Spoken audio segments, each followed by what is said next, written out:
देखिए, जो लग्नाध्याय है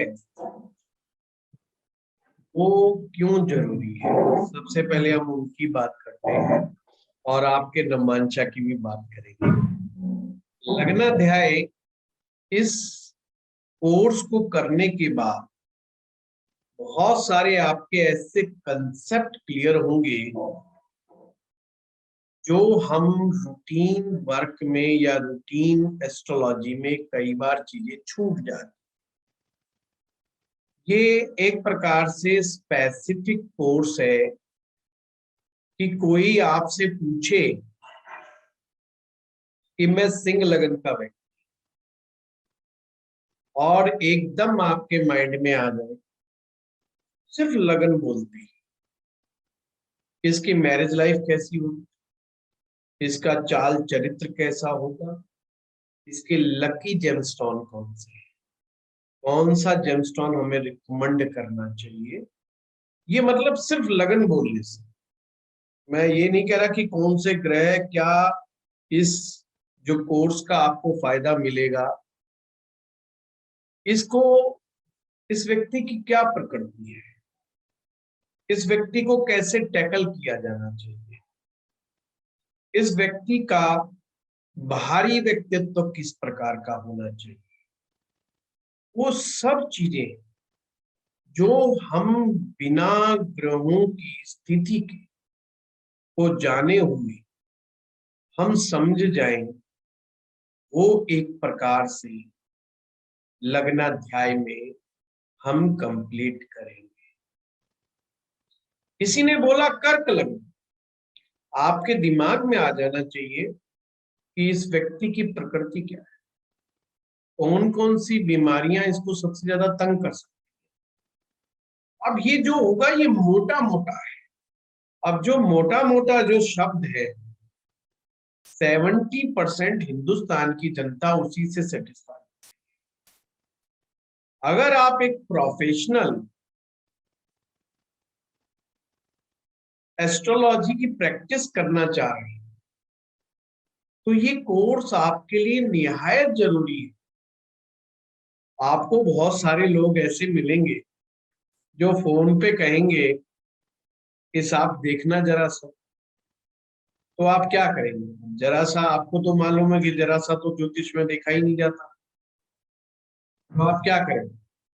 आप कहेंगे अच्छा कुंडली में देखो, जहां पे लगन लिखा हुआ है वहां पे कौन सा नंबर है। वो कहता है जी यहाँ तो नंबर 4 लिखा हुआ है।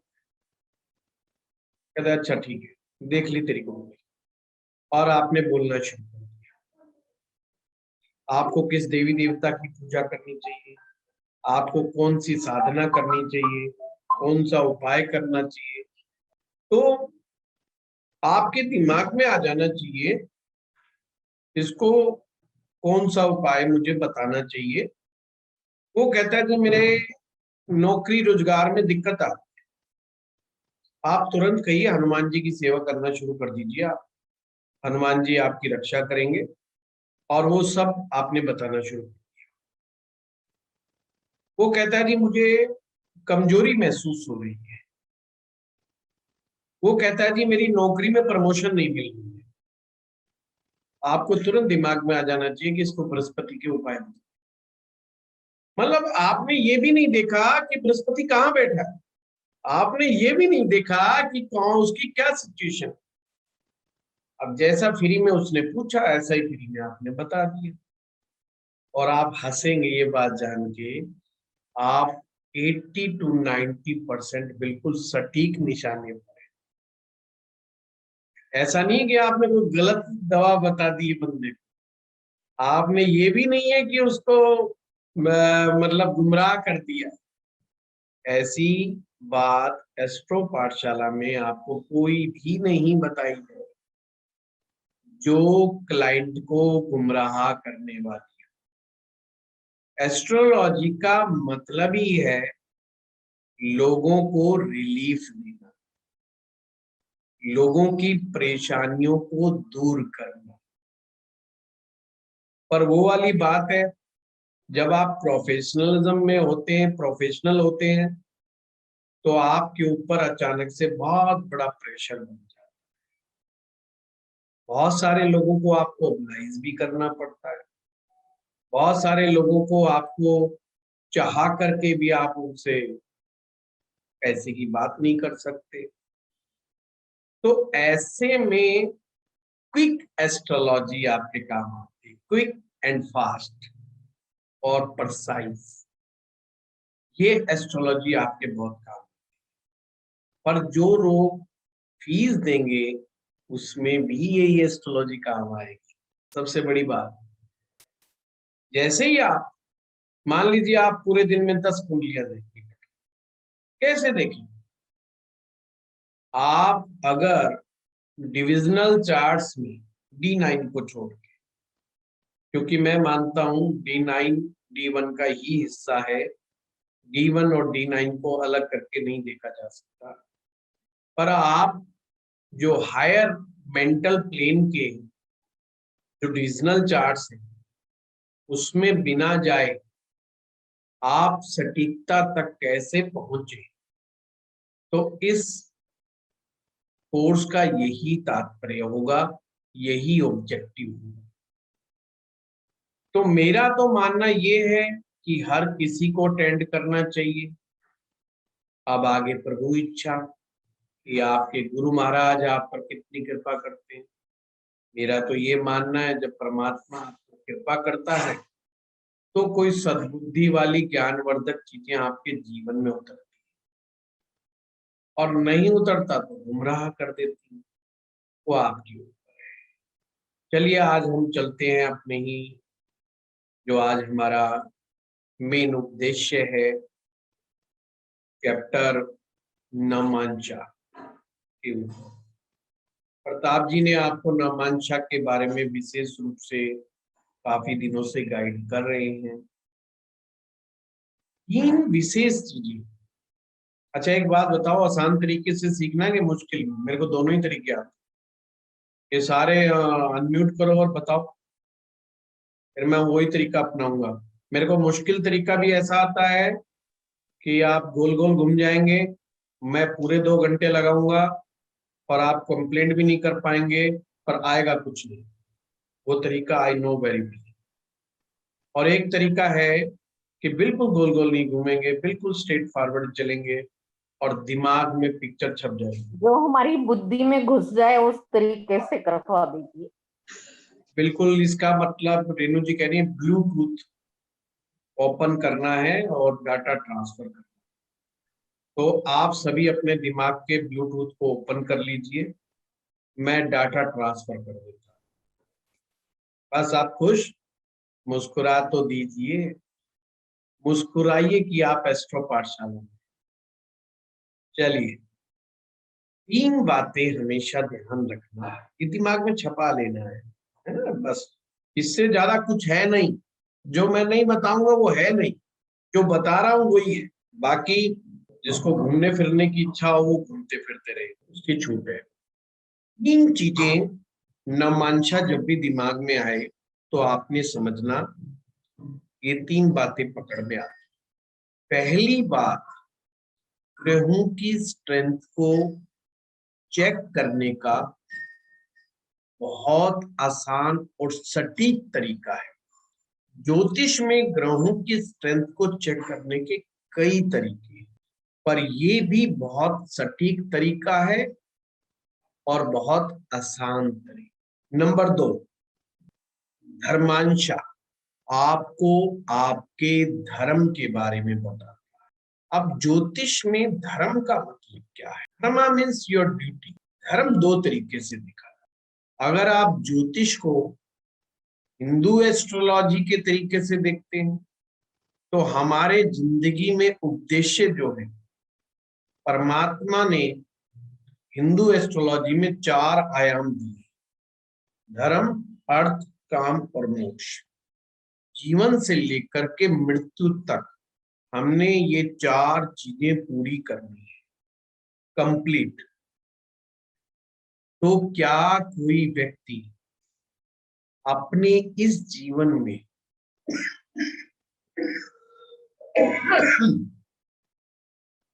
ये 4 चीजें कंप्लीट कर पाएगा या नहीं? ये बात नवमांशा से पता लगेगी। कैसे पता लगेगी ये भी बताऊंगा। अब इस धर्म के अंदर ही एक चीज और शामिल हो गई, वो है विवाह। पर विवाह और धर्म को अलग करके नहीं देख सकते। विवाह धर्म का ही एक सोपान है, एक आयाम है।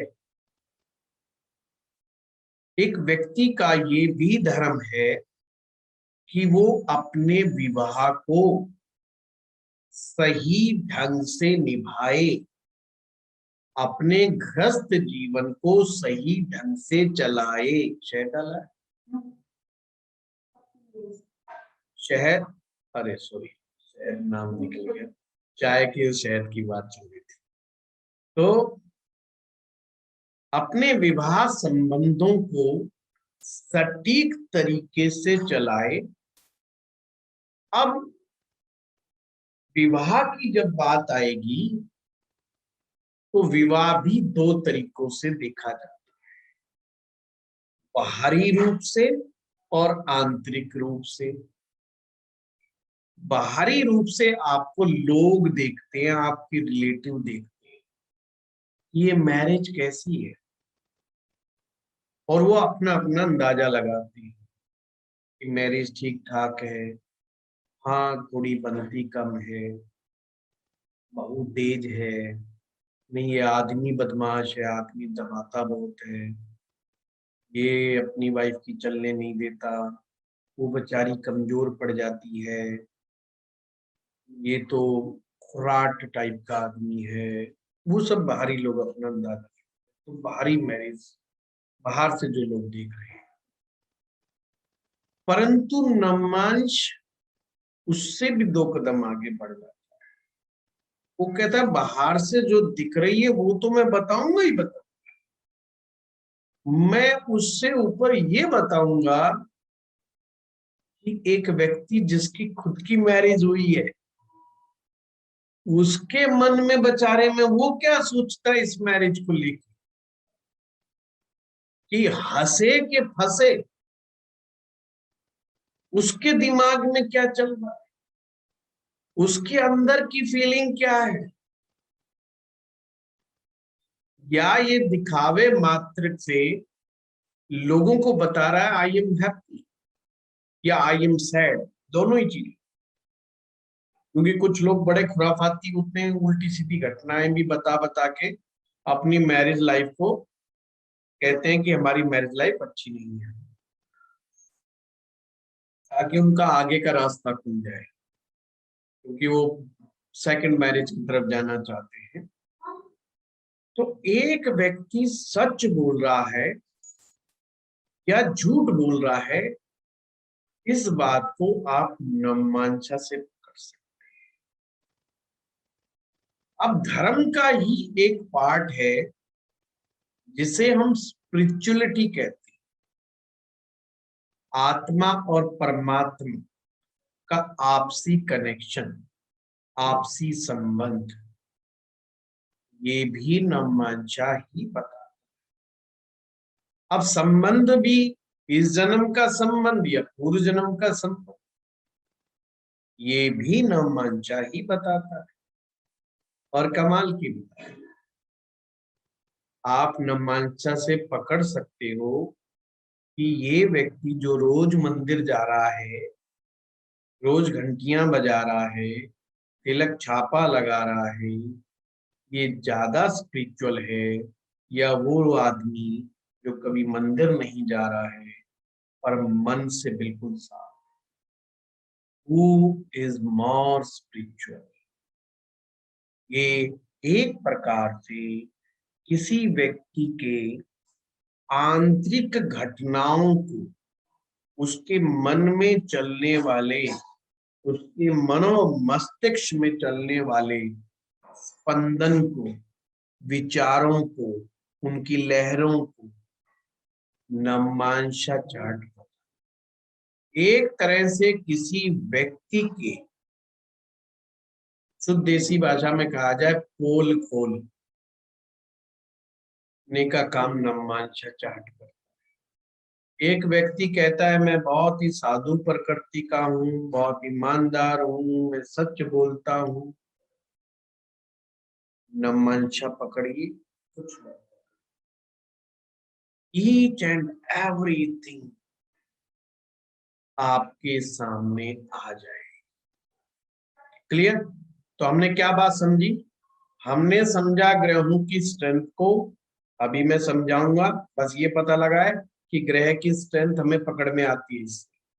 दूसरा पकड़ा धर्म को, धर्म से हमने स्पिरिचुअलिटी को जोड़ रखा है, धर्म से हमने मैरिज को जोड़ रखा है।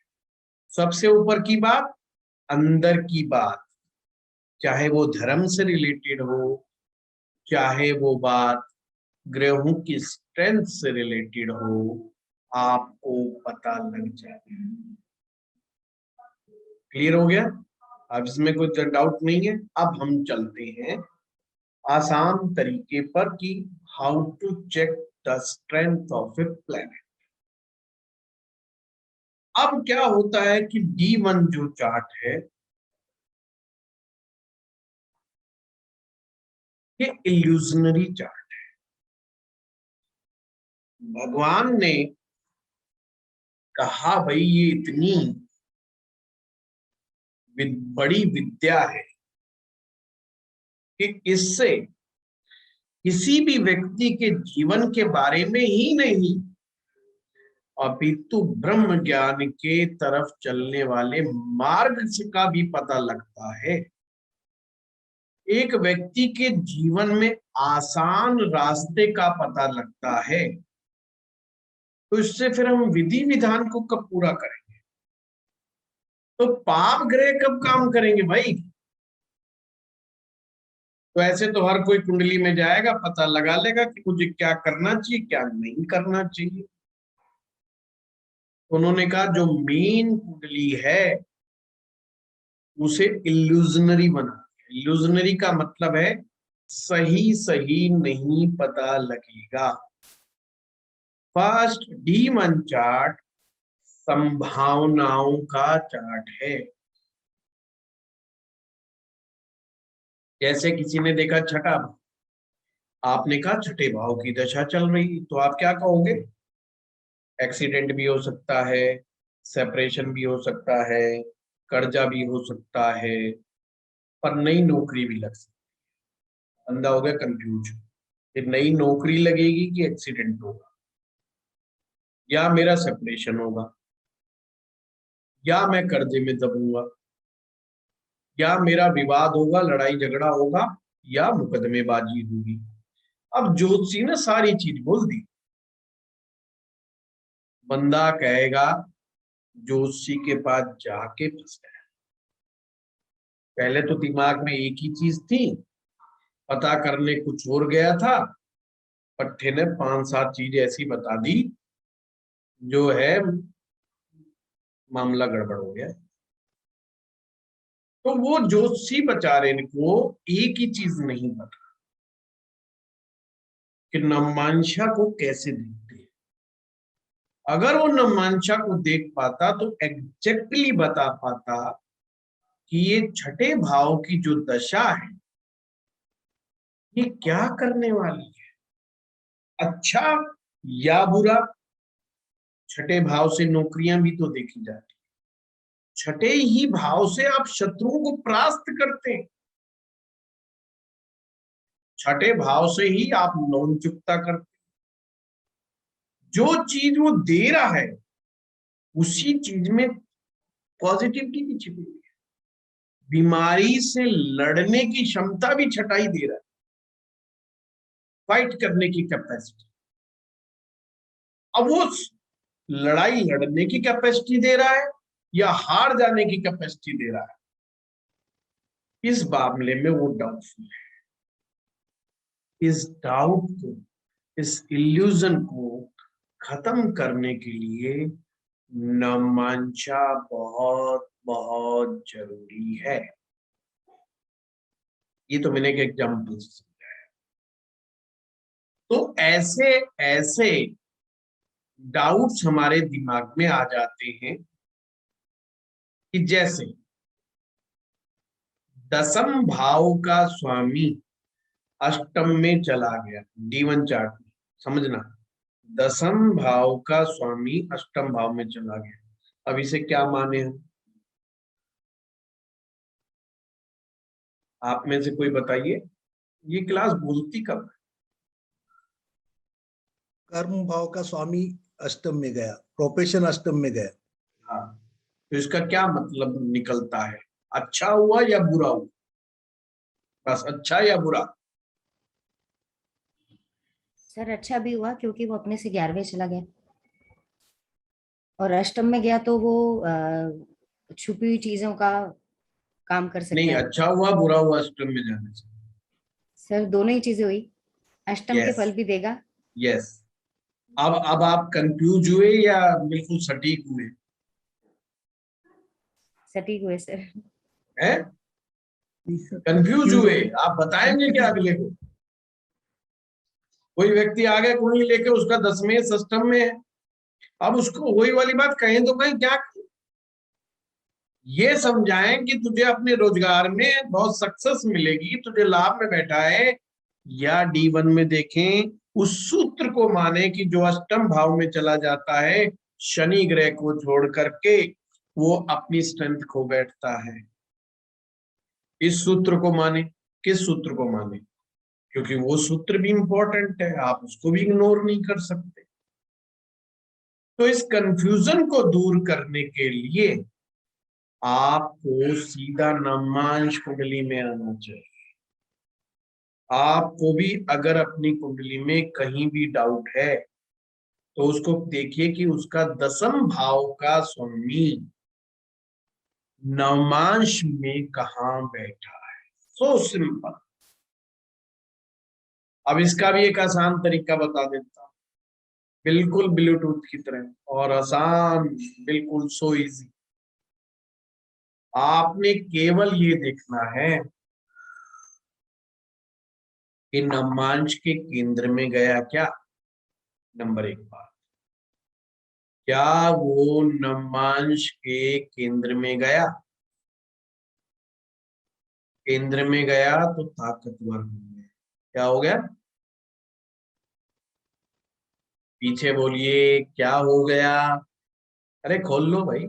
बस सर जिसके घर में ताकत पीछे से बर्तनों की आवाज आए, लड़ाई झगड़ा चल रहा हो, बस उसको छोड़ के सभी लोग ओपन कर ले। ताकतवर हो गया सर। ताकतवर हो गया, वेरी गुड। ऐसे समझ में आएगा ना, पहाड़ों की तरह सीखेंगे हम। नवमांशा को वेरी इजी, एंजॉय करते हो, क्योंकि ये, हाँ, ये नवमांशा है ही एंजॉय का हाउस, है ना, एंजॉय की कुंडली है ये। तो एंजॉय कैसे लेंगे? ऐसे ही लेंगे। तो वो ताकतवर हो गया। अगर वो चला गया पंचम या नवम में तो वो हो गया शुभ। शुभ का मतलब क्या होता है? सब कुछ भगवान अपने आप करता है। सब कुछ भगवान अपने आप करता जाएगा, जिसे कहते हैं ब्लेसिंग्स ऑफ गॉड। परमात्मा का पीछे से आशीर्वाद आ रहा है उसके अंदर, यानी मेहनत कम कर रहे हैं, काम ज्यादा हो रहा है। कई लोग कहते हैं ना, यार मैंने जो भी काम ठान लिया ना, भगवान ने करा जरूर, कैसे ही करा पर कर दिया। औकात तो मेरी नहीं थी, बस की बात तो नहीं थी, बुद्धि तो मना कर रही थी, पर फिर भी हो गया। तो समझो परमात्मा का आशीर्वाद है। Clear cut. दो चीजें समझाई, तीसरी समझानी नहीं। अब दो चीजों को समझ लीजिए। अब इसके अलावा कहीं पर भी दाएं बाएं कोई चीज आ रही है, स्ट्रगल करना पड़ेगा। कहां से स्ट्रगल आ रहा है? दसम, हम दसम देख रहे हैं ना, हमने D1 का दसम देखा था, जहां हम कंफ्यूज हुए थे। अगर दसम भाव का स्वामी, कहाँ का? D1 का दसम भाव का स्वामी नवमांश कुंडली के केंद्र में गया, तो शक्ति बढ़ गई, किसकी बढ़ गई? दशम भाव की। अगर वो त्रिकोण में गया तो परमात्मा का आशीर्वाद साथ में है, होगा जरूर, आशीर्वाद है ना, होगा जरूर ये काम। दाएं बाएं गया, स्ट्रगल। अब आपको पता दाएं बाएं चला जाए का मतलब क्या है। अब आपने कुछ मुद्दों को ध्यान रखना। छठा भाव, आठवां भाव और 12वां।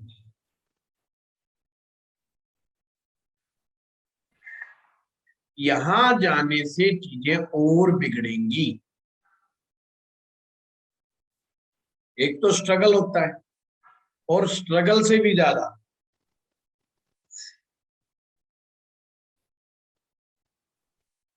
जिस सिचुएशन को आप अपना नाम देना चाहें। अब यहां पर एक अपवाद के रूप में एक सूत्र याद रखना पड़ेगा। छठे भाव में मंगल,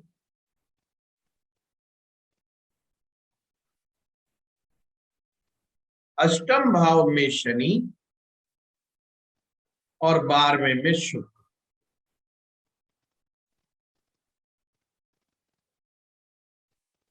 अगर चले जाते हैं तो चिंता का विषय नहीं है। क्लियर बात? उसके अलावा कोई भी ग्रह, इन 3 ग्रहों के अलावा कोई भी ग्रह दाएं बाएं चला जाएगा तो वो स्ट्रगलफुल हो जाएगा।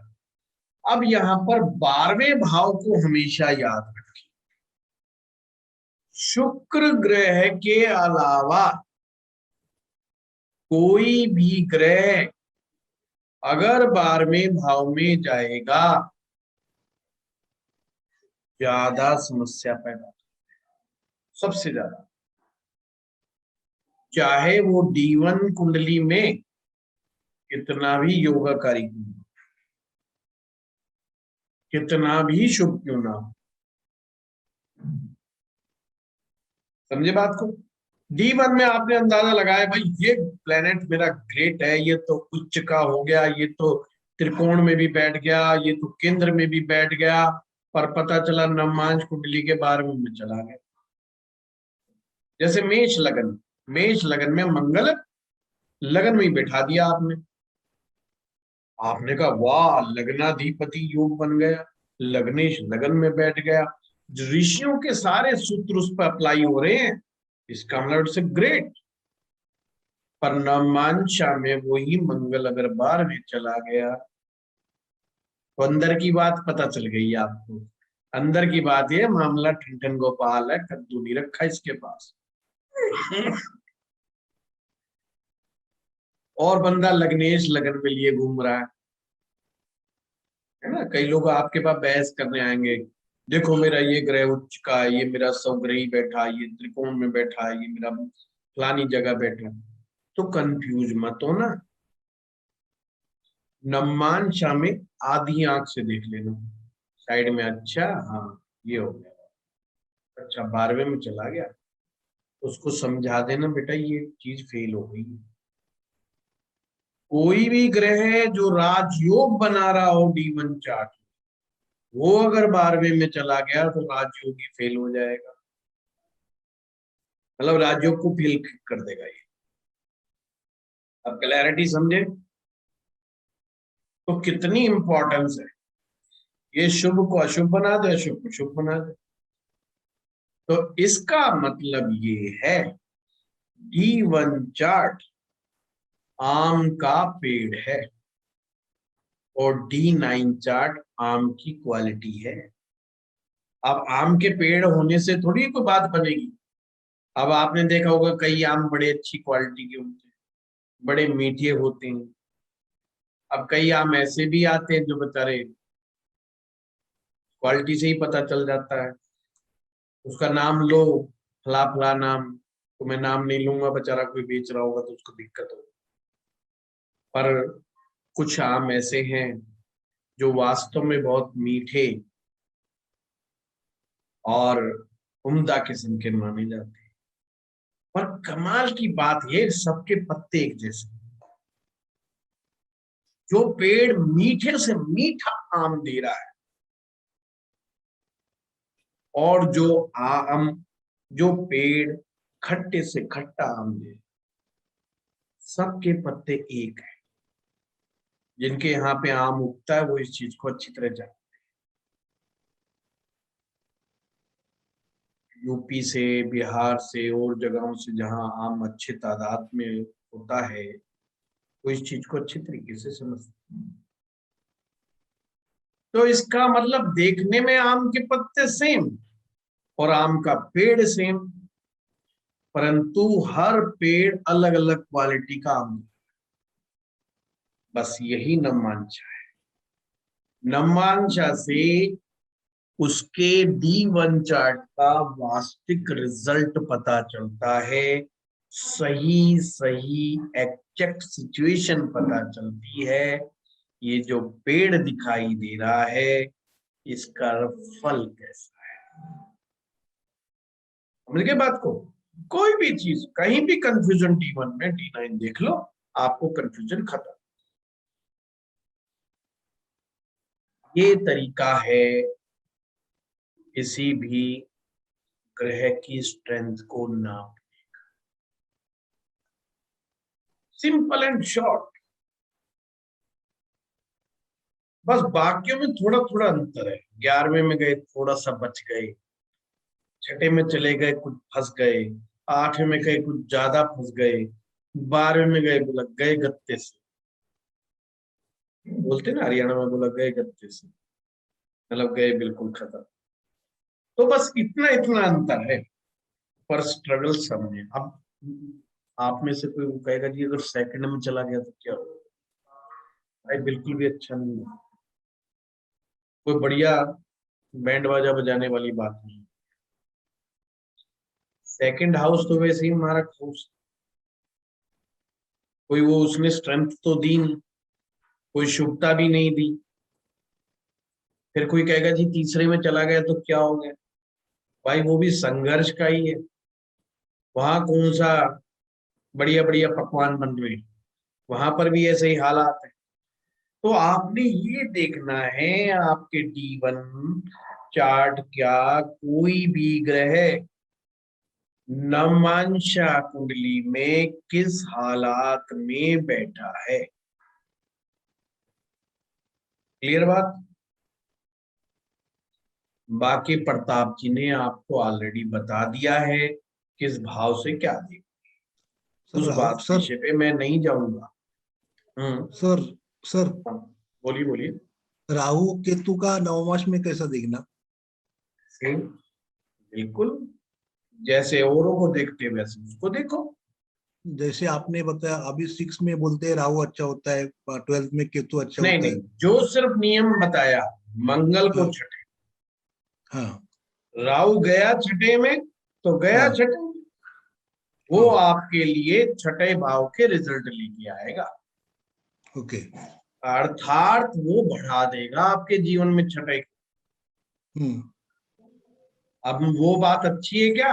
आप पहले झगड़ा करो, झगड़ा हो जाए, सर फूट जाए, हम्म फिर आप उनको फिर पीटो दोबारा जाके।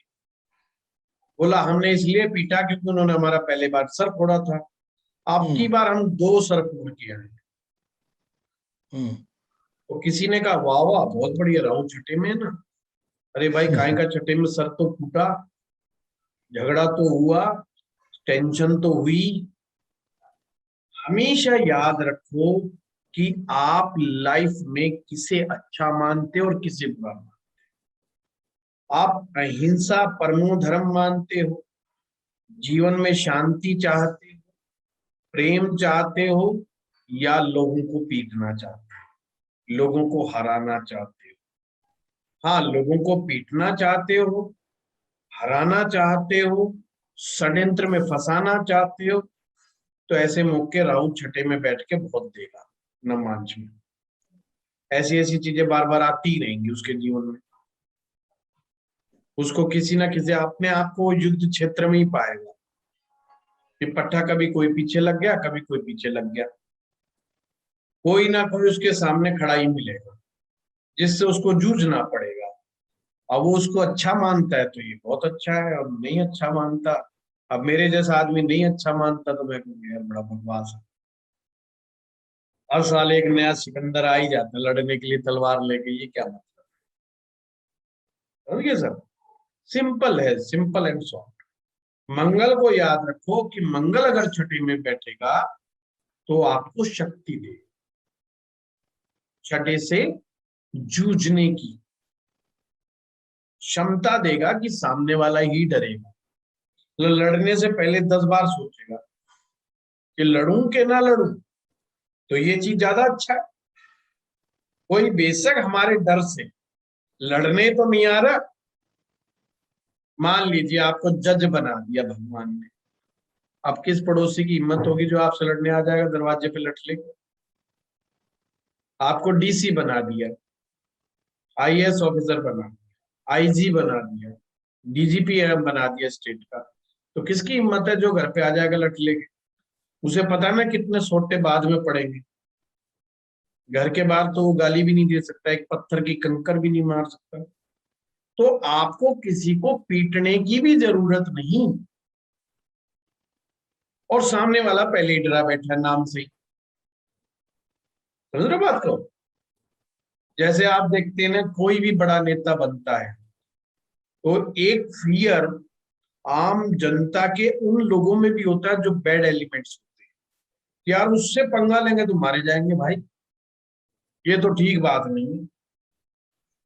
तो नेगेटिव कोज के लिए नहीं लड़ेंगे, हाँ पॉजिटिव कोज के लिए आप नरेंद्र मोदी को भी मुर्दाबाद कह सकते हैं, अमित शाह को भी कह सकते हैं, पर वैसे थोड़ी कह देंगे आप। आपको पता है रियल में पंगा लिया तो क्या हो? ये अमित शाह या मोदी की बात नहीं है, कोई भी व्यक्ति प्रधानमंत्री बनेगा, कोई भी व्यक्ति होम मिनिस्टर बनेगा, हर आदमी उससे 4 बार सोचेगा झगड़ा करते समय। आप सुनते हो ना फलाने आदमी ने फेसबुक पे ये बोला, शाम को अरेस्ट।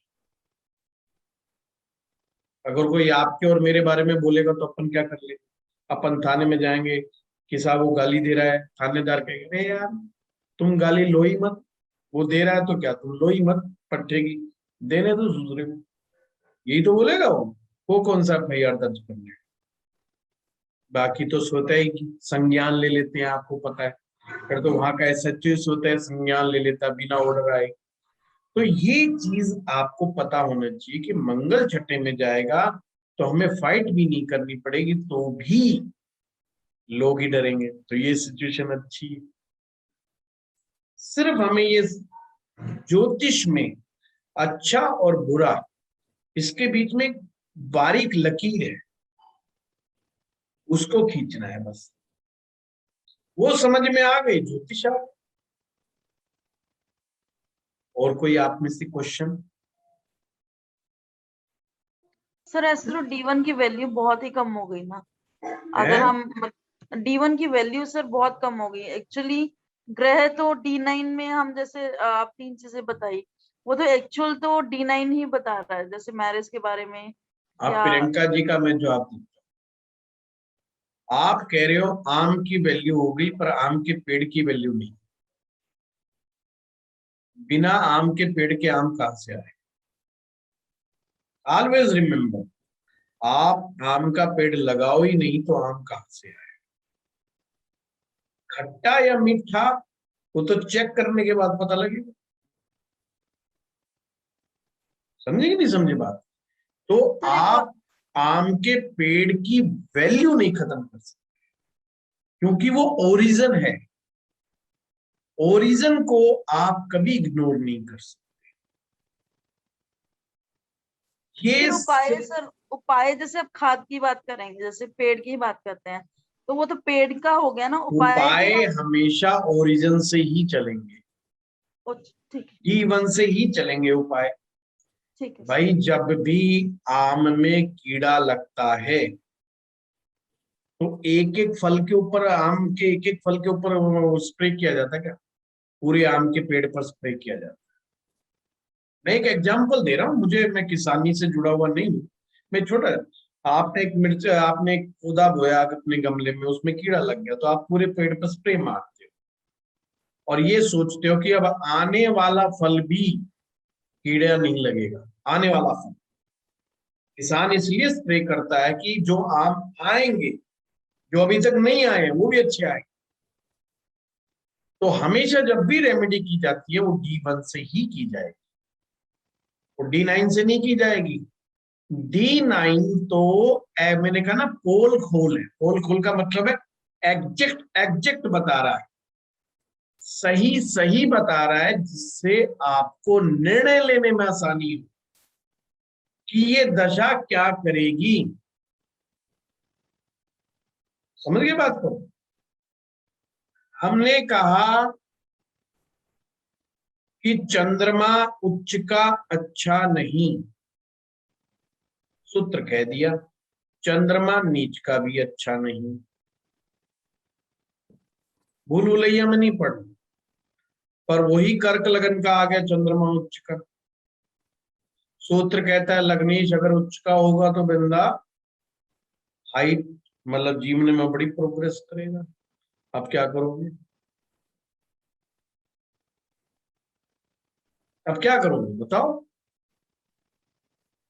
हमने जो कंट्राडिक्शन है उसको समाप्त करना है। सीधा चंद्रमा को उठाएंगे, नवमांश में चेक करेंगे कि इसका बलाबल कितना है, ये उच्च का दिख रहा है या है भी।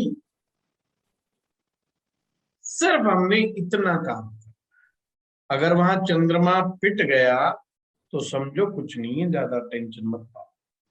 पर अगर वो वहां पर भी स्ट्रेंथ गेन कर जाता है तो रियल में कर्क लगन वाला व्यक्ति जीवन में बहुत ऊंचाइयां प्राप्त करेगा ही करेगा। क्लियर बात? ऐसे देखा जाता है। अब आपने कहा भी चंद्रमा नीच का अच्छा नहीं, कर्क लगन का व्यक्ति चंद्रमा नीच का पंचम भाव में बैठ गया। हाँ, नीच का अच्छा नहीं माना जाता। नीच का क्यों अच्छा नहीं माना जाता? क्योंकि वो व्यक्ति बहुत ज्यादा सोशल नहीं होता। चंद्रमा का संबंध सोसाइटी से है, तो सिर्फ इतनी तो प्रॉब्लम है, वो सोशल नहीं। बहुत सारी पोस्ट ऐसी हैं जिसमें सोशल रहा ही नहीं जा सकता। एक बढ़िया उम्दा डॉक्टर कैसे सोशल हो जाएगा? आप कहो डॉक्टर साहब बच्चे की आज हम जो है जन्मदिन मना रहे हैं, आप आ जाए। वो भाई अपने पेशेंट देख रहा है, वो कह रहा है मुझे ही नहीं पता मैं हॉस्पिटल से कितने बजे निकलूंगा, मेरे 2 ऑपरेशन है 3 हो। उसके दिमाग में ऑपरेशन घूम रहे। उसका सेक्रेटरी बता रहा है, उसका असिस्टेंट बता रहा है जनाब ये। अब एक आदमी मर रहा है, वो उसको ठीक करेगा या एक बच्चे के जन्मदिन मनाने पहुंचे? हम उसे मान लेते हैं कि बड़ा कठोर हृदय व्यक्ति, पर वो कठोर नहीं। हमेशा एक कंसेप्ट रिलेटिविटी का कि किसके संदर्भ में इमोशनल है और किसके संदर्भ में इमोशनल नहीं है। इमोशनल तो हम कहते हैं वकील भी नहीं,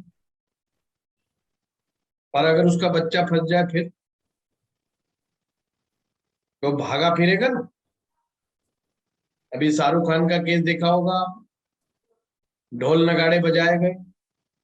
अरे भाई, एक नशा करता हुआ आदमी पकड़ा गया और उसको बुलाने के वो ढोल नगाड़े पीट रहे हैं जैसे कोई वो वर्ल्ड कप जीत के आया, कहीं गिफ्ट गोल्ड मेडल लेके आया। तो ये इमोशंस की बात क्या है? क्योंकि शाहरुख खान के लिए उसका बेटा बेटा है और हर बाप के लिए उसका बेटा बेटा है। अब यहाँ इमोशन को आप उस तरीके से मत तोलिए। हर आदमी के लिए इमोशंस का मतलब मायने अलग है। कुछ लोग अपने परिवार के प्रति इमोशनल होते हैं, कुछ लोग सबके प्रति इमोशनल होते हैं। तो फर्क कितना? और अगर उस चंद्रमा को D9 चार्ट में अगर पावर मिल गई तो उसका नीच का होते हुए भी बड़ा इमोशनल मिलेगा। तो चलिए कोई एग्जाम्पल लेते हैं और आप ही लोगों का एग्जाम्पल लेते हैं। आप में से कोई एक, हाँ मानसी ने हाथ हाथ किया है। हाँ मानसी जी, पर मैं एक चीज पहले क्लियर कर दूं, जहां पर डाउट हो सिर्फ क्वेश्चन वही पूछ। बिल्कुल प्रेडिक्शन नहीं करूंगा, बिल्कुल भी कोई चीज नहीं बताऊंगा, क्योंकि नमांचा वैसे ही पोल खोल काम करता है। तो सर अब मैं ये कभी कभी भावावेश में बोल जाऊं ना, इसलिए पहले क्लियर कर। हाँ सर ये मानसी, ना सर ये बहुत टाइम से डाउट चल रहा है मेरा, मैं बहुत बार पूछ चुकी सर कि ये जब राहु 5th हाउस में वर्गोत्तरी हो जाता है सर नमांश में भी सर ये क्या करेगा सर? आपको प्रताप जी ने वर्गोत्तम का मायने क्या बताया था, पहले तो वो बताओ। सर कि वो उच्च से भी अच्छा हो जाता है सर, सर सबसे अच्छा हो अच्छा। जाता है तो बस वो अच्छा करेगा। सर राहु क्या अच्छा करेगा सर? सर ये 5th हाउस राहु में। प्लानिंग का बहुत अच्छा प्लेनेट है, कूटनीति का बहुत अच्छा प्लेनेट है, फॉरेन की जो पॉलिसीज बनती है, फॉरेन के साथ संबंध कैसे रखने हैं, विदेश ले जाने में वो बहुत अच्छा हो, विदेशी लोगों से संबंधों में अच्छा हो, विदेशी लैंग्वेज को सिखाने वाला हो, मल्टीपल लैंग्वेजेस को सिखाने वाला हो, मल्टीपल देशों की यात्रा कराने वाला हो, और सामने वाले को सही ठिकाने पे कैसे लगाना है उसकी कला भी हो जाए, तो सर अच्छा क्या ही ये अच्छा है। एक्टिंग लाइन में भी ले जा सकते हैं? एक्टिंग लाइन के लिए कुछ चीजें और साथ में देखनी होगी, केवल एक ग्रह या एक भाव से चीजें नहीं देखी जाती, पंचम भाव को भी वहां पर इन्वॉल्व करना होगा कि पंचमेश की स्ट्रेंथ कितनी है। पंचमेश में यदि स्ट्रेंथ है और राहु वर्गोत्तम है तो definitely acting, drama, makeup, makeup artist, any creative field. Thank you sir, thank you. हाँ लक्ष्मी जी। हाँ सर, मेरा क्वेश्चन ये है सर, अगर लगन चार्ट हम लोग खोलते हैं तो प्रथम भाव से व्यक्ति के व्यक्तित्व के बारे में जानते हैं। अगर वही हम नवमांश में चले जाते हैं और वहां पे लगन बदल जाता है, ग्रह की स्थिति भी बदल जाती है, तो क्या वहां से भी व्यक्तित्व का निर्धारण करते हैं या दोनों का मिक्सचर करते हैं? सबसे पहले आपको समझना है, नवमांशा आपकी कुंडली के 9th हाउस को शो, जी आप सिंपल कंसेप्ट, दसमांशा हमारी कुंडली के 10th भाव को शो कर रहा है। और क्या चीज शो कर रहा है, उसके अंदर गहराई में छिपा क्या है, आपके नवम में गहराई में क्या छुपा है। हम नवम को ही तो धर्म कहते हैं, हम नवम को ही तो स्पिरिचुअलिटी कहते हैं, हम नवम को ही भाग्य कहते हैं ना, भाग्य भाव 9th हाउस, डेस्टिनी हाउस। आपके भाग्य में क्या छिपा, आपको एक डिब्बा मिला 9th हाउस के रूप में, आपने डिब्बा खोला और खाली मिला, तो हम कहेंगे यार ये तो भाग्य खराब है। पर आपने डिब्बा खोला और बहुत सारी चीजें मिली, तो हम कहेंगे आई एम लकी। बस नवमांशा वही है कि नवमांश में आपने खोला और जाकर के देखा बहुत सारी चीज। अब आपका प्रश्न है, D9 चार्ट का लगन, उसका लॉर्ड क्या बता रहा है? उसका लॉर्ड इतना ही बता रहा है कि जो आप ढूंढने आए हो नवम में, जो ढूंढने जा रहे हो नवम में, वो D9 चार्ट का लगन हाउस बता रहा है उसमें कितनी ताकत है, देगा कि नहीं देगा। हम जैसे आम ढूंढने जाएं और हम बढ़िया बढ़िया क्वालिटी के ढूंढने चाहें, तो वो बता रहा है हमें कि अच्छे आम मिलेंगे कि नहीं मिलेंगे। जैसे अब मैं आपको आपकी भाषा में समझा, D9 चार्ट का, आपका D9 चार्ट का लगन कौन सा है, ताकि आपको जल्दी समझ आए। सर D9 का सेकंड हाउस, सॉरी ये सर वृष लगन। वृष लगन सिंपल है कि आपने देखना है शुक्र ग्रह कहाँ बैठा है। लग्न में। शुक्र ग्रह लगन में बैठा है, लगन में बैठा है शुक्र ग्रह, जी यानी कि वृष लगन है, शुक्र स्वग्रही है। जी। अब आपने देखना है कि क्या मेरा 9th हाउस इतनी ताकत रखता है कि मुझे भाग्य, मुझे धर्म, मुझे मेरा विवाह, ये सब चीजें, मुझे जो जो चीजें मैंने बताई आपको नवमांशा से देखी जाती हैं, क्या वो मुझे सही सही मात्रा में मिलेंगे?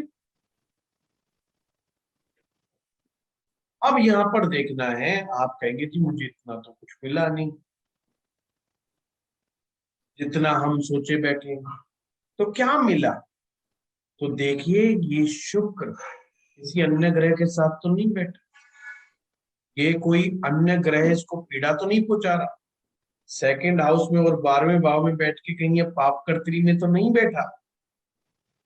वो सब चीजें देखनी है। तो शुक्र को पीड़ा पहुंचाने वाले कौन कौन बंदे हैं, कल्प्रिट पकड़ो, जिसने शुक्र को स्ट्रेंथ नहीं दी। अब मानते हैं कि शुक्र स्ट्रेंथफुल है, ना तो पाप कर्त्री है, ना कोई पाप ग्रह बैठा है, ना कोई कुछ बैठा है, उसका मतलब होता आपको धर्म बहुत अच्छा मिलेगा, आपको गुरु बहुत अच्छे मिलेंगे, आपकी स्पिरिचुअल लेवल बहुत अच्छा होता है, यू आर सो लकी कि आपकी मैरिज लाइफ बहुत अच्छी। अब इसको ये भी देखा जाता है, इससे बड़ा अच्छा क्या क्वेश्चन पूछ के, जैसे कई बार हम कहते हैं कि यार ये डिवोर्स होगा कि नहीं होगा, झगड़ा तो हो चुका है, ये डिवोर्स होगा कि नहीं होगा? कई बार तो बिना झगड़े के डिवोर्स हो जाते हैं। तो ये बात आप नवमांश के लगन से, longevity of marriage, longevity of marriage, बड़े ध्यान से सुनना, longevity of marriage decided bye लग्न ऑफ D9 चार्ट। नवमांश कुंडली के लगन के लॉर्ड से डिसाइड होती है कि आप बुढ़ापे तक चाय साथ में पिएंगे कि नहीं पिएंगे। सो हिंदी में बता दिया, बेशक एक दूसरे पर बर्तन बुर्तन फेंकते रहें, परंतु क्या बुढ़ापे तक चाय साथ में पिएंगे कि नहीं पिएंगे? अगर वहां पर पाप ग्रह उसको पीड़ित कर रहे हैं, D1 के लॉर्ड को, नहीं सॉरी, लगन के लॉर्ड को, कोई राहु बैठ गया, कोई मंगल बैठ गया, कोई उल्टा सीधा ग्रह बैठ गया, इसका मतलब भाई ये चाय नहीं पीने देगा, ये बुढ़ापा तक नहीं आने पहुंचने देगा। इसको जीवन साथी के साथ बात कर रहा हूं मैं, ये नहीं है ना आप बूढ़े नहीं होंगे, आप तो बूढ़े होंगे, पर यह आपको चाय नहीं पीने देगा बुढ़ापे की। या तो ये बीच में क्या करेगा, सेपरेट कर देगा। अब सेपरेशन हमारे दो ही तरह से होता है, एक तो बाय डिवोर्स और बाय डेथ। तो क्या ये इनमें से कुछ कर सकता है? तो हम कहेंगे हाँ। अगर कोई कहता है मेरा D9 चार्ट का लग्न का लॉर्ड पंचम में बैठा है और किसी भी पाप ग्रह से पीड़ित नहीं, इट्स श्योर शॉट वो उसका जीवन साथी और वो चाय पीते रहेंगे। अब उम्र भगवान ने जितनी मर्जी लिखी हो, वो एक अलग सर मेरा है, सर मेरा है। हाँ विजय जी, आपकी मुस्कुराहट को देख के ही मैंने कहा कि आपका लगन का लॉर्ड पंचम में बैठा है। आपके दांत मोतियों जैसे चमक रहे हैं, इसी बात से समझ गया आप अपनी पत्नी के साथ बैठ के चाय पियेंगे बुढ़ापे तक, ठीक है ना? हाँ, तो ये चीज आपको बताती है कि longevity of marriage decided by the lagna lord of D9 chart. Simple, कितना आसान बता दिया। हाँ, पर ये देखना कोई खुराफाती ना बैठा हो, ये खुराफातियों से बच के रहना। खुराफाती बैठ गया वो डेंट मारेगा, फिर मुझे मत कहना कि साहब मेरा लगन का लॉर्ड लगन में बैठा है, या लगन का लॉर्ड पंचम में बैठा है, या नवम में बैठा है। नहीं, ये भी परमात्मा की ब्लेसिंग्स होती हैं कि आपका D9 का लगन का लॉर्ड केंद्र में या त्रिकोण में बैठे और बिना पाप ग्रहों के बैठे, जभी तो उसको आशीर्वाद मिला है।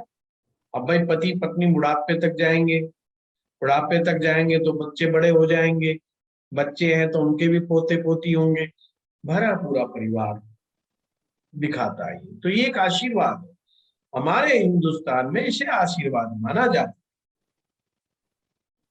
और बीच में ही कोई गड़बड़ हो गई तो हम कहते हैं यार ये ठीक नहीं। तो जो यहाँ से ये बात, हाँ लक्ष्मी जी कुछ कहना चाह रही है?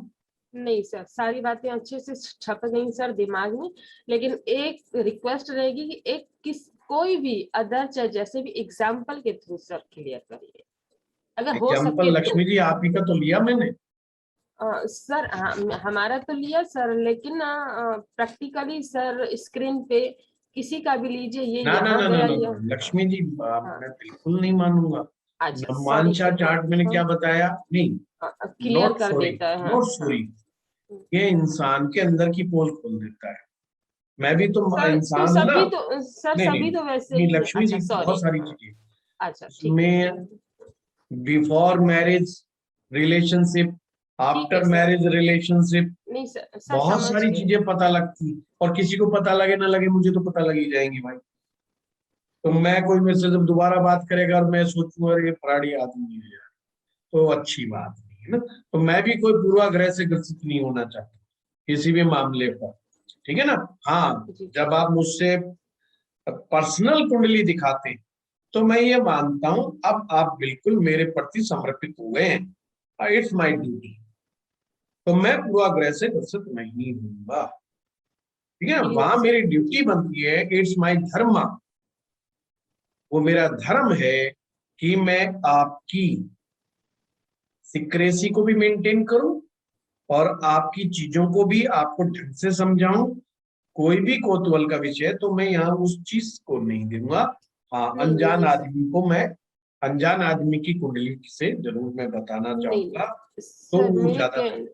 सर मेरे कहने का केवल इतना ही अर्थ था कि हम लोगों की कोई प्रैक्टिस बात नहीं, अच्छे मैं से हो बुरा पाए, नहीं मानता अन्यथा तो लक्ष्मी जी, मैं 15 सालों से पढ़ा रहा हूँ, मैं बुरा नहीं मानता स्टूडेंट का, वो आप टेंशन मत पाला, है ना। आपने कुछ कहा, मैं मतलब समझ जाता हूँ, इसलिए मैं कहता हूँ भाई आप जो है स्क्रीन के ऊपर आइए, चेहरे दिखाइए, तो मैं चेहरे से ही मतलब समझ जाता हूँ कि ये कह क्या रहा है। तो मेरे अंदर वो चीज है, आप टेंशन ना लो, मेरा भी राहु बहुत बढ़िया है। हाँ जी पूजा जी। सर इसमें भी ना कंफ्यूजन होती है, जैसे मैंने किसी का देखा, जैसे D9 के कारक हैं गुरु और शुक्र। गुरु और शुक्र में से एक, मान लीजिए D9 में कोई नीच का हो गया, मगर उसका D9 का लग्नेश पंचम या नवम में चला गया, बोलिए बोलिए। और एक कारक जैसे छठे या आठवें में चला गया, तो उसको तब भी कंफ्यूजन हो जाती है कि क्या कहना आप चाहिए। दो चीजों को मिक्सअप कर गए। देखिए, कारक का मतलब है उपलब्धि। D9 के दो कारक ग्रह, शुक्र और बृहस्पति। हाँ जी। अब शुक्र क्या है? शुक्र ये है कि मुझे जीवन में प्रेम मिलेगा कि नहीं। सिंपल सी बात है, मुझे प्रेम, रिलेशन, लव मिलेगा कि नहीं, मिलेगा तो कितना, हाउ मच, वो शुक्र डिसाइड कर रहा है, न मच। अब लव दो है, एक अनकंडीशनल लव है और एक कंडीशनल लव है। वो कैसा मिलेगा और कितनी मात्रा में मिलेगा, सिंपल। फिर है जुपिटर। जुपिटर किसी लव को नहीं दिखा रहा, किसी रिलेशन को नहीं दिखा रहा, वो ये दिखा रहा है आप अपने रिलेशन को सही तरह निभाओगे कि नहीं। जुपिटर कहता एक पत्नी व्रतधारी, पति व्रता नारी, एक पत्नी धारी, पति व्रता नारी, ये गुरु का की फिलॉसफी है। मर्द है तो उसको एक ही पत्नी होनी चाहिए, एक ही पत्नी को धारण किया है तो उसे ही सारी जिंदगी निभाना है, छोड़ छाड़ के नहीं भाग। पत्नी को पतिव्रता होना चाहिए, ये गुरु की फिलॉसफी। अब सोच करो किसी लड़का या लड़की दोनों में नमांश में पीड़ित हो गया, तो इसका मतलब उसके मन में दाल में काला है। वो कह रहा है मौका नहीं मिल रहा, बस मिल जाए मौका, रिलेशन तो मैं तोड़ने को तैयार बैठा हूं। समझ गए बात को? अब कहता है कि शुक्र स्ट्रांग हो गया। शुक्र की फिलॉसफी, ना मानो जात पात, ना मानो अमीर गरीब, मैं मानता हूं अट्रैक्शन को। मुझे कोई चीज पसंद आनी चाहिए बस, और मेरे फिलॉसफी के दायरे में कुछ आता ही नहीं कि वो स्वयं राक्षस। राक्षसों के गुरु की क्या सोच, उसकी सोच भी तो कुछ है। जैसे राक्षस क्या करता है, घूम रहा फिर रहा है, उसने देखा भाई कोई औरत है, बोला उठा ले चलो। बोला किसी ने कहा ये किसी की पत्नी है, बोला क्या फर्क पड़ता है। बोला उसको कोई फर्क नहीं पड़ता, किसी की बेटी है किसी की लड़की है, क्या लेना देना, ये मेरे रिलेशन में क्या लगती है, उसका उससे कोई लेना देना नहीं। वो कहता है मुझे चीज पसंद आनी चाहिए और मेरा संबंध बनना चाहिए, बात खत्म। उसके लिए मैं कितनी बड़ी तिलांजलि दे जाऊं, उससे कोई लेना देना नहीं। अब आप कह रहे हो कि उसका लगन का लॉर्ड पंचम में नवम में कहीं बैठा है, तो ये सब ये दिखा रहा है उसकी मैरिज की लॉन्जेविटी है, बढ़ रही है। बट वो ये नहीं दिखा रहा है कि भाई वो एक ही फिलॉसफी पे चल रहा है। समझ गए बात को? अगर शुक्र के साथ, अच्छा यहाँ देखिए महिला और पुरुष का अलग अलग मामला नहीं है नवमांश में, ये मैं पहले बता। कई आप सोचे कि गुरु जो है औरत के लिए और शुक्र मर्द के लिए, नहीं, यहाँ एक ही है औरत मर्द नवमांशा में। शुक्र औरत के लिए भी वही लस्ट है और पुरुष के लिए भी लस्ट है, डिजायर है, वहां पर भी वही है। और गुरु दोनों के लिए सिद्धांत है, मॉरलिटी है, दोनों के लिए। अब दोनों ही मामले में वो महिलाएं जो संबंध बना बैठती हैं दाएं बाएं और संबंधों में अति कर जाती। अब संबंधों में दाएं बाएं का मतलब क्या? जब हम दाएं बाएं की बात करते हैं, नंबर एक बात, उसने किसी सीमा बंधन को नहीं माना, यानी किसी लिमिट को नहीं माना। जभी तो उसने ना देखा कि ये मेरी जाति का है कि नहीं है, ये मेरे बराबर का है कि नहीं है, क्या मैं इससे मैरिज कर सकती हूँ कि नहीं करती हूँ। तो यहाँ शुक्र पीड़ित है। बिना शुक्र के पीड़ित हुए ऐसी बात नहीं। साथ में गुरु भी पीड़ित है, कहीं ना कहीं सिद्धांत कंप्रोमाइज हुए। इसीलिए लड़कियों की कुंडली में और लड़के की कुंडली में ये चीज देखना जरूरी है, क्या ये चीजें बिल्कुल ये अपने नियमों को सही चल रहे हैं, नहीं चल रहे। आपको शायद नहीं मालूम, अब आप प्रैक्टिस में आएंगे, कुछ लोगों की मैरिज लाइफ चलती रहती है और उनके संबंध अन्यत्र होते हैं, और कभी कभी तो जीवन साथी को भी मालूम होता है। बड़ी विडंबनाएं हैं कि वो बेचारे कुछ कर नहीं सकते, या वो बेचारी महिला कुछ नहीं कर सकती। कई बार उसकी इज्जत बचाने के चक्कर में, कभी सोसाइटी के चक्कर में, कभी किसी और चक्कर में, सब ढांप लेते हैं अपने आप। पर नवमांशा इन चीजों को बहुत अच्छे ढंग से बता। अब ये समझिए एक आइडियल सिचुएशन, लगन का लॉर्ड भी सही बैठा हो, गुरु भी सही हो, शुक्र भी ठीक हो, दैट्स एन आइडियल सिचुएशन। उसका अपने पत्नी के प्रति ही सिर्फ हमेशा अट्रैक्शन रहेगा और वो सिद्धांतों को भी follow. It's a ideal situation and very good situation. ठीक है? हाँ निशी जी, हाँ निशी जी बोलिए। निशी जी कुछ बोलने वाली थी, चलो। नहीं, मुझे लगता है उनका गलती से ऑन हो गया होगा। कोई बात नहीं। सर एक चीज पूछे? हाँ रेणु जी दो पूछो। हाँ जी सर, जैसे उसमें टाइम 10-15 मिनट का फर्क हो जाता है, एग्जैक्ट टाइम नहीं। आपकी आवाज कट रही, आपकी आवाज कट रही है रेणु जी, क्या कह रहे हैं? हाँ जी, आप आ गया सर? हाँ हाँ बताइए। हाँ जी, जैसे 10-15 मिनट का टाइम में फर्क होता है तो उसमें हमेशा चेंज हो जाता है। उसके लिए रेणु जी बर्थ टाइम रेक्टिफिकेशन सबसे पहले करें। हम उस बात पे ठीक डील है। नहीं कर रहे हैं, हम आज बात करें नवमांशा के डाउट्स पर कि किस तरीके से डाउट जो आते हैं उसको हम कैसे क्लियर कर पाते हैं। अब नवमांशा से आप संतान को भी देख सकते हैं, आपको शादी के बाद खुशी मिलेगी कि नहीं मिलेगी इस बात को भी देख सकते हैं, आपको करियर कैसा रहेगा इस बात को भी देख सकते हैं, बहुत सारी चीजें देखी जा सकती हैं। सर एक अननोन कुंडली लेके थोड़ा सा एक्सप्लेन कर देंगे, अननोन 1-2 आइटम मेरे पास इसमें आज से। लगाना पड़ेगा सिस्टम।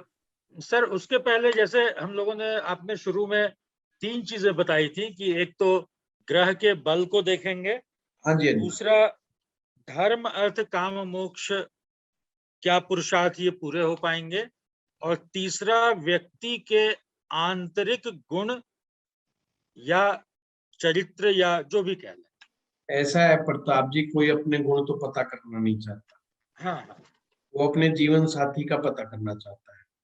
जी। जो जवान बच्चे होते हैं जिनकी शादी नहीं हुई, उनका पहला क्वेश्चन ये है जो आएगी या जो आएगा वो कैसा होगा, हाँ। उसका स्वभाव कैसा होगा, रंग रूप कैसा होगा, समझ रहे बात को। अब D9 चार्ट एक नई थ्योरी भी एक जबरदस्त थ्योरी कहता है। वो थ्योरी कहता है भाई देखो, आप अपना जीवन साथी नहीं चुन सकते, वो जो आएगा वो लिखा गया है। जब आपका जन्म हुआ तो उसका भी सामने वाली पार्टी का भी जन्म हो गया कहीं ना कहीं, या होने वाला है, जो भी XYZ कुछ भी कर ले। तो वो आपको उस बात को बताती है कि बहुत सारे मामलों में हम लोग बाध्य हैं, बंधे हुए हैं, उसमें हम कुछ नहीं कर सकते।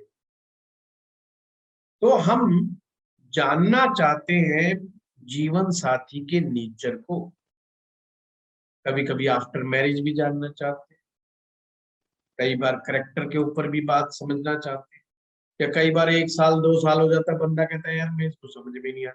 हाँ, महिलाएं पति के स्वभाव को अक्सर 10 साल के बाद भी कह सकती हैं, ये बंदा 10 साल हो गए शादी में आज तक समझ में नहीं आया, और मैं आदमी कहता है मैं 20 साल में भी इसको सुधार नहीं पाया हूं, मैं खुद ही सुधर गया हूं। तो कैसे क्या होता है आइए चलते हैं उस पर। D9 चार्ट के सप्तम भाव को आप लगन बना लीजिए। अब आप अपनी अपनी कुंडली पे प्रैक्टिस करिए, है ना, और कहीं डाउट आए तो मुझे बताइए। अपनी अपनी कुंडली के नवमांश को सप्तम भाव को फर्स्ट हाउस बना लीजिए और एक कुंडली बनाइए। बाकी ग्रह जिस राशि में नवमांशा में बैठे हैं वैसे के वैसे बैठे रहने दीजिए। कर लिया, करिए आराम से, और इससे ये भी पता चल जाएगा बंदा सही पकड़ा है कि नहीं पकड़ा, कहीं गलती छाती तो नहीं होगी। जीवन साथी वही है जो हमारी कुंडली बता रही है, या गलती किसी के टेंट में घुस गए थे हम, शादी किसी की हो रही थी वो घुस गए हम, तो ये भी पता लग जाएगा। देखो इससे दो में से एक चीज तो पता चल जाएगी, या तो कुंडली गलत है या जीवन साथी वाला मामला गड़बड़ है। चलिए, कुछ भी हो फायदा अपना ही होगा, एक चीज तो क्लियर हो ही जाए। देखिए सबसे आसान तरीका ये है, आपने जिस 7th हाउस को फर्स्ट हाउस बनाया है वहां पर जो फर्स्ट हाउस है, अब वो फर्स्ट हो गया, 7th की बात नहीं करूंगा मैं, 7th को आपने पलटी मार लिया है, लगन बना लिया है उसको, लक्ष्मी जी बना लिया, आपका वृश्चिक लगन की कुंडली बनेगी। ठीक है, वृश्चिक लगन को फर्स्ट हाउस में आप लगा लो। जी सर मैंने कर लिया। बहुत बढ़िया, वेरी गुड। और अब आपने देखना ये है कि सबसे पहले रंग रूप और उसका नेचर। तो आपने जो फर्स्ट हाउस में जो ग्रह बैठा, मैं फर्स्ट हाउस बोल रहा हूं उसको, तो मुझे बिल्कुल भी बार बार ना बताना पड़े। फर्स्ट हाउस में देखिए कि कौन सा ग्रह बैठा है, और सेवंथ हाउस में कौन सा ग्रह बैठा है, और उस ग्रह को देखिए जो उसको दृष्टि दे रहा है। जो ग्रह बैठा है, अगर वो पाप ग्रह है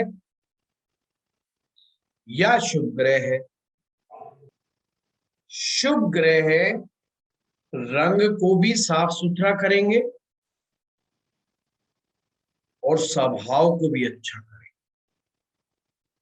अशुभ ग्रह स्वभाव को गुस्सैल और कर्कश बना देते। जैसे मान लीजिए मंगल बैठ गया फर्स्ट हाउस में, तो क्या होगा, स्वभाव को खराब कर देगा।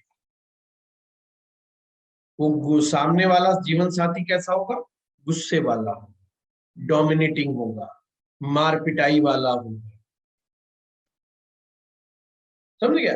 राहु होगा तो पता ही नहीं लगने देगा पट्टा की क्या चाहता है क्या नहीं चाहता है। ऐसे ही आप ग्रहों से पता लगा ले। अगर शनि होगा तो सेपरेटिव माइंड होगा, रूखा सूखा होगा, ड्राई होगा, रिलेशनशिप को लेकर के बहुत मतलब ऐसा नहीं लगेगा कि रिलेशनशिप में इंटरेस्टेड है, हमेशा डिटैचमेंट की बात है। सूर्य होगा तो अपने आप को राजा समझेगा कि आई एम द किंग। अब किंग का मतलब है आगे पीछे उसके चक्कर काटते रहो और किंग फिर भी खुश ना हो। जैसे अक्सर महिलाएं कहती है ना, ये पति पता नहीं कैसा है, सारा दिन सेवा करती रहती हूँ पर बंदा खुश नहीं होता। अगर शुभ ग्रह बैठे हैं, जैसे गुरु बैठा है, तो जीवन साथी बड़ा विद्वान। अरे 2 जने कम हो गए भाई, क्लास में मजा नहीं आ रहा है या चक्कर क्या है, या कोई कारण क्लास लंबी चल गई? नहीं सर, क्लास बहुत अच्छी है सर। नहीं लंबी तो नहीं चल रही, कहीं लंबी नहीं चल नहीं रही है, नहीं लोग नहीं आ नहीं गए। सर सर सर पढ़ाओ सर, बहुत अच्छी चल रही है। उनका कुछ प्रॉब्लम होगा इसलिए गए कुछ होंगे। और चलो। तो शुभ ग्रह अगर मान लो गुरु बैठा है, एक तो इससे ये क्लियर हो जाएगा कि पति या पत्नी आपसे ज्यादा पढ़े लिखे हैं, आपसे ज्यादा समझदार है। बुध बैठा होगा तो चुटकुले चुटकुले अच्छे सुना देगा, बहुत समझदार होगा, फाइनेंस को लेकर के बहुत ज्यादा पैसे की तरफ ज्यादा दिमाग लगाएगा। शुक्र बैठा होगा तो बहुत ही चार्मिंग, बहुत अट्रैक्टिव होगा, बहुत ही लविंग होगा, बहुत पॉजिटिव थॉट्स वाला। आपने पर ये जरूर देखना है कि कोई इसमें विघ्न करता तो नहीं है। कहीं शुक्र तो लगन पे देख लिया पर सामने सप्तम में शनि बैठो तो सारे मटमैला कर दिया उसने मामला। कहता है बंदा तो चार्मिंग है पर बातें उल्टी उल्टी करता है? कभी कहता है कुंभ का मेला लग रहा है मैं भाग जाऊंगा, कभी कुछ करता है कभी कुछ करता है। तो ये जरूर मद्देनजर रखें। रंग रूप में रंग गोरा कौन से ग्रह करते? सबसे बढ़िया रंग करता है शुक्र, फिर आता है बुध का नंबर, गुरु फिर थोड़ा सा येलोइश शेड लेके आ जाता है गुरु। ये साफ सुथरा रंग देते हैं।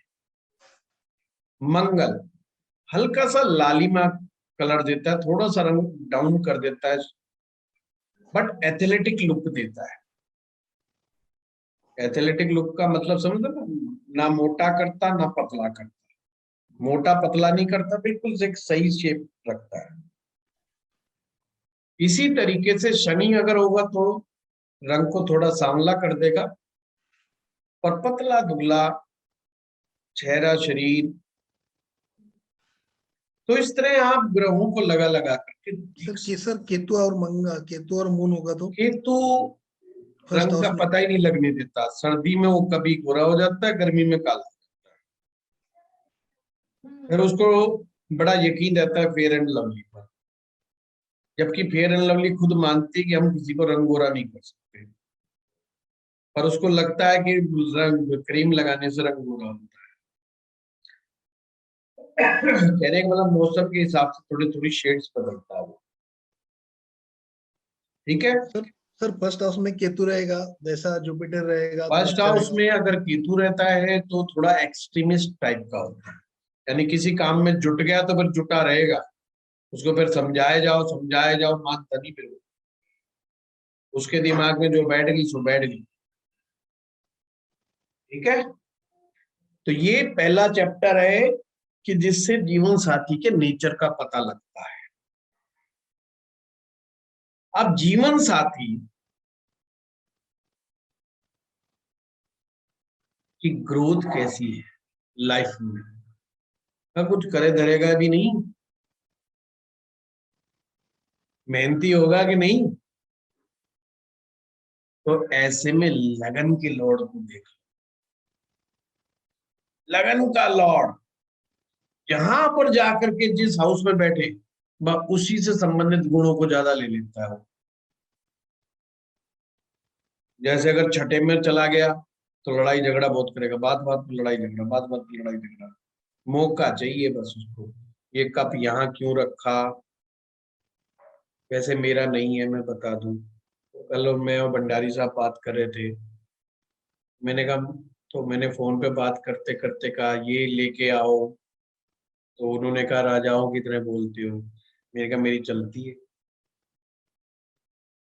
चलिए मैं एग्जाम्पल बता रहा हूँ, कई जगह ये बड़ी समस्या होती है कि ये कप यहाँ क्यों रख दिया, ये तुमने यहाँ क्यों कर दिया, और कईयों की तो हिम्मत ही नहीं होती कि अगर पोछा लगा वो घर में एंटर कर सके, तो वो देखना पड़ता है। तो लगन का लॉर्ड जिस हाउस में जाएगा उसी भाव के गुणों को सबसे ज्यादा आपका जीवन साथी ले लेगा, उस भाव के गुणों को।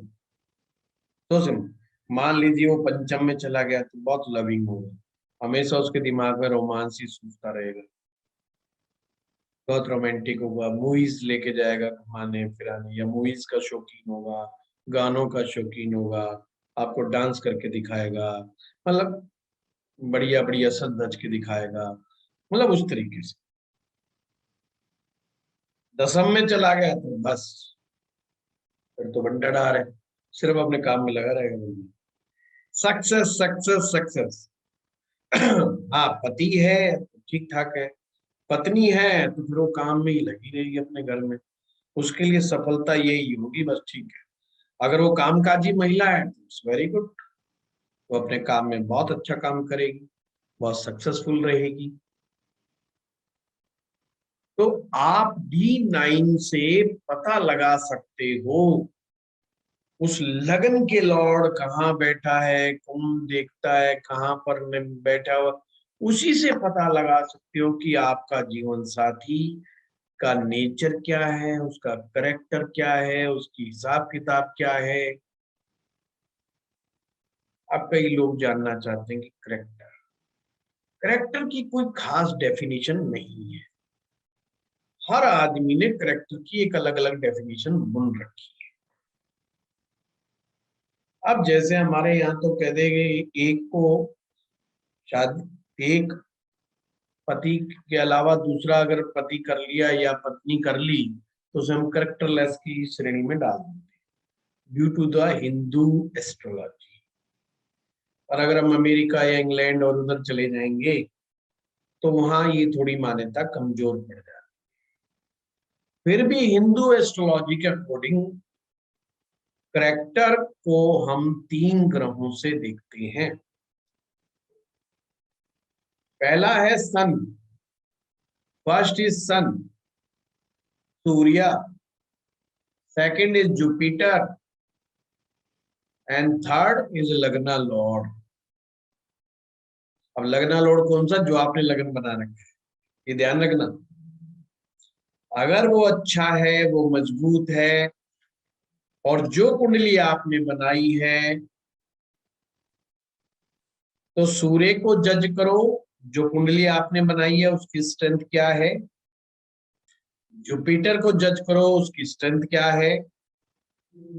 एंड अगेन लग्ना लॉर्ड की स्ट्रेंथ क्या है। और स्ट्रेंथ जब भी मैं कहूं सिंपल, केंद्र में कौन बैठा है, त्रिकोण में कौन बैठा है, और दाएं बाएं कौन चल रहा है, बस। लग्ना लॉर्ड अगर दाएं बाएं जाएगा तो उसके दिमाग में ही गड़बड़ है। सर लोग इसमें पहले से दृष्टि नहीं सोच के बैठा है जी। इसमें दृष्टि नहीं करने का, नहीं, सिर्फ वो सब है। दृष्टियां अच्छा। थोड़ा थोड़ा ऊपर नीचे करेंगी। जैसे कई लोग सिर्फ सोचते रहते, करते करते कुछ नहीं है। ओके। है ना, कई लोग ख्वाबों में देखते रहते हैं कि अगर ऐसा होता तो क्या होता, मिसेस खन्ना की मिस्टर खन्ना की वाइफ मेरी वाइफ होती तो क्या होता, शर्मा जी की वाइफ मेरी वाइफ होती तो क्या होता, पर होता होता कुछ नहीं है उनसे। तो अच्छा। एक कुछ लोग वो होते तो दृष्टियां बस ये काम करती है, मतलब दिमाग में फितूर पैदा करते करते करते कुछ नहीं। समझ गया।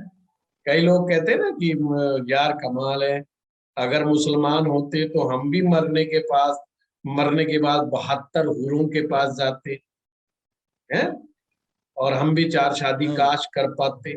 तो एक हमारा फ्रेंड था, तो उसके दिमाग में बड़ी बेचारे के खुराफात रहती थी। वो कहते यार देख, हमसे तो बेटर मुसलमान है, कम से कम 4 मैरिज तो कर सकते हैं। पर उन्हें वास्तविक स्थिति नहीं पता होती कि अब मुसलमान भी पीड़ित हैं इस बात से। 4 मैरिज तो छोड़ो, 2 मैरिज नहीं निभाई जाती उनसे। तो अब भी वो एक जगह नहीं रख पाते हैं। वो पुराने जमाने गए 50 साल पहले कि एक ही घर में 2 बीवियां रह जाती थी, 3 बीवियां रह जाती थी। वो जमाने गए हैं। पता चला पति का ही भर्ता बन गया रात को। अब दोनों मिलके पीट रही हैं उसको, तीनों मिलके पीट रही हैं, और उनके बच्चे मिलके सबको पीट रहे हैं। बड़ा भारी गृह द्वंद हो जाए। तो आजकल ऐसा नहीं होता, पर लोगों की सोच का क्या किया जा सकता है। तो वो सिर्फ दृष्टियां उनकी सोच को दिखा रहे। तो एक आदमी के दिमाग में ही भरा पड़ा है कुछ गलत, तो लग्ना लॉर्ड दिखाएगा। अगर गुरु पीड़ित आता है तो इसका मतलब उसकी टीचिंग्स, उसकी लर्निंग्स वो अच्छी नहीं है। मतलब उसको कोई गलत संगत के लोग मिले हैं जो उसको भड़काते हैं या उसको सही रास्ते पे नहीं चलने देते, उसको कुछ कुछ उस्काते रहते हैं। जैसे कई बार आपको मिल जाते हैं शराब पीने वाले, वो कहते हैं यार तू अगर शराब नहीं पिएगा तो मर्द नहीं कहलाएगा, तू पी, तेरे चेहरे पे रुआब आएगा। फिर तो उसको लगा दिया एक पैक, लगा ले हैं? और जैसे वो गांजा फूकता है, वो क्या नाम है, आर्यन खान, उसको भी किसी ने बेचारे ने भड़काया ही होगा कि गांजा फूक या कुछ भी फूक। मुझे तो आइडिया भी नहीं है, मैं तो एक ऊपर ऊपर से बता रहा हूँ क्या क्या फूक रहे थे वो। तो किसी ने तो बेचारे उसको करा ही होगा खराब, नो डाउट। तो ऐसे संगत खराब है क्या, तो वो जुपिटर बताएगा। And sun is the soul of your partner, कि कहीं वो आत्मा से ही तो कमजोर नहीं है। आत्मा की कमजोरी का सिंपल मीनिंग ऐसे समझिए, जिसे कहते हैं कंप्रोमाइजिंग सिचुएशन। कंप्रोमाइजिंग सिचुएशन उसे कहते हैं कि किसी ने दबाव बनाया और सामने वाले ने एक्सेप्ट किया। भाई मैं क्या करूं, भाई मेरे को फंसा लिया। ये मर्दों के अक्सर बहाने होते हैं, मैं क्या करता, मेरे को फंसा लिया, मेरे को बेवकूफ बना दिया, मेरे को गुमराह कर दिया गया है, मुझे उस्काया गया।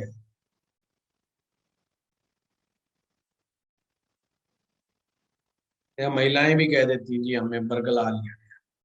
और अक्सर जो रिपोर्ट लिखवाई जाती है उसमें यही कहा जाता है बहला फुसला करके ले गया। अरे भाई 30 साल की औरत है, 32 साल की औरत है, कौन बहला फुसला सकता है। पर लिखा जाता है जो लिखने के लिए। तो ये जो बहलाना फुसलाना वाला जो मामला है, ये वही बहलाई फुसलाई में आते हैं जिनका सूर्य कम।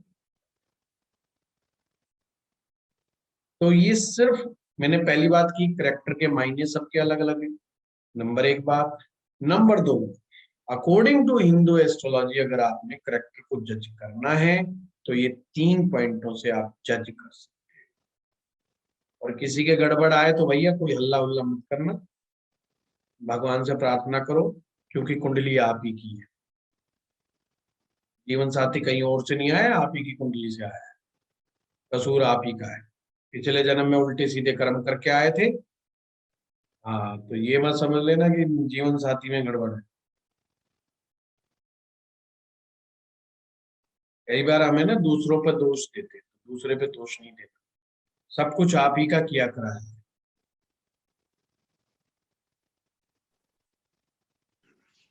जी सर जैसे आपने कहा कि संतान को भी देख सकते हैं, तो हमको लगता है कि पंचम फिफ्थ हाउस को लगन बना के फिर नहीं, फिफ्थ हाउस को लगन जब बनाएंगे प्रताप जी, जब हमें संतान के करेक्टर को और संतान के नेचर को समझना हो। अदरवाइज फिफ्थ हाउस को लगन बनाने की जरूरत नहीं है। ओनली चेक कर फिफ्थ हाउस का लॉर्ड कहाँ गया, कहाँ नहीं गया, बस वही चीज देखिए और कोई देखिए। पंचम भाव पर किसका इम्पैक्ट है, किसका नहीं है, वो सब वहां पे बस जुपिटर मेन हो जाएगा। जुपिटर की स्ट्रेंथ देख लीजिए, वो सब देख लीजिए, कोई ऐसी दिक्कत नहीं। एक चीज मैं बताना शायद भूल गया हूँ, D9 का 10वां भाव बहुत इंपॉर्टेंट है in terms of the career, रोजगार, कामकाज। जो भी आपके D9 चार्ट के 10वें भाव में कोई ग्रह प्लेस्ड है वो बहुत इंपॉर्टेंट है,